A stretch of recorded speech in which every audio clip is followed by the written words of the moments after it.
Sono i sindaci della provincia di Padova a lanciare l'allarme, ma il problema è simile in tutto il Veneto. La diffusione delle nutrie rischia di provocare gravi danni al territorio. Ne sono convinti anche i veterinari, i consorzi di bonifica, le associazioni agricole ed economiche. Sicurezza idraulica, agricoltura, ambiente e vivibilità dei centri urbani sono a rischio.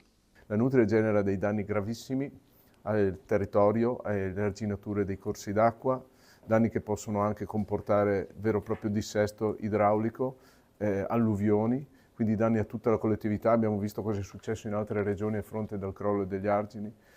Crea naturalmente danni a tutta l'attività agricola, danni molto ingenti. E poi la sanità pubblica, la circolazione stradale, incidenti sul lavoro, contrattori rovesciati a causa delle tane delle nutrie. La Regione fa da capofila e approva una convenzione sperimentale.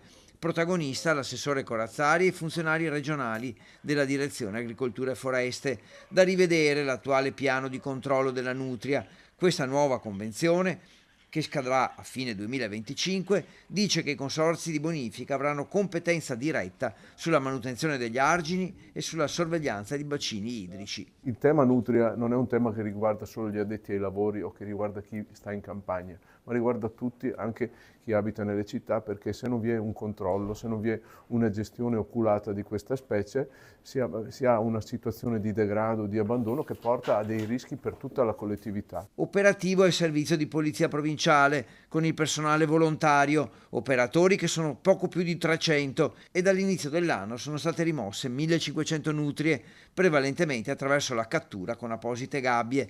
La convenzione prevede uno stanziamento della Regione di 500.000 euro suddivisa tra i consorzi di tutte le province del Veneto. Una cifra uguale sarà stanziata anche nel 2026 e 2027. Le 1500 nutrie rimosse finora sono molte, ma è un numero insufficiente rispetto alla velocità con cui questi animali si riproducono e si diffondono, 14 cuccioli di media per ogni femmina all'anno, in tutto il Veneto eccetto Belluno.